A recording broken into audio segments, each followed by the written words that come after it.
are done with part 1 of our advanced task. Now let us move on to part 2, that is power copy. So creating power copies, we have to click on insert, knowledge templates and power copy. So the first one is the definition tab, which lets you to assign a name to the power copy and presents its components in the 3D viewer. For example, let us take name as test and click on part body.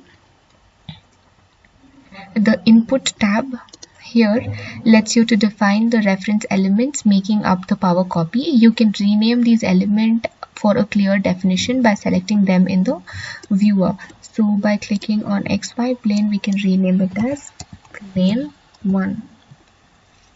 The parameter tab lets you define which the parameter values used in the power copy you will be able to modify at instantiation time. This can be a value or a formula. For example, let us click on body part hole diameter over here and publish. Click on published name. We can rename this as hole 1. Now the documentation tab shows the complete path and the role of design tables that are for reference by an element included in the power copy.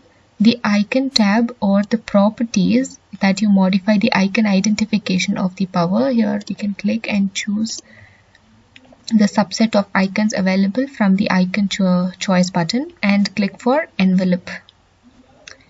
The grab screen button lets you capture an image of the power copy to be stored with its definition.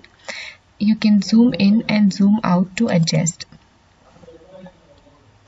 like that, and click on the remove preview button if you don't need the image. Click on OK. You can see that a power copy is added to the specification tree, and you can double click on that to edit the power copy again.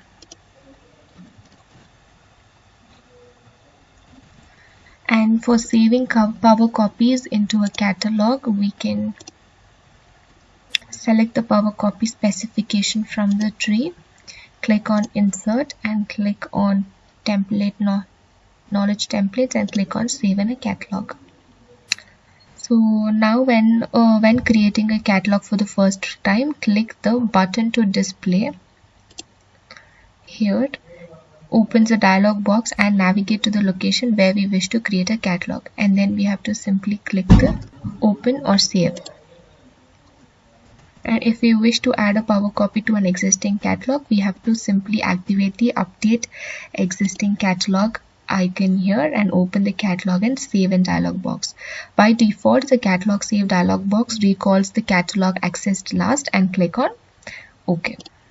So we can use either create a new catalog or update an existing catalog, and hence the power copy will be stored in the catalog.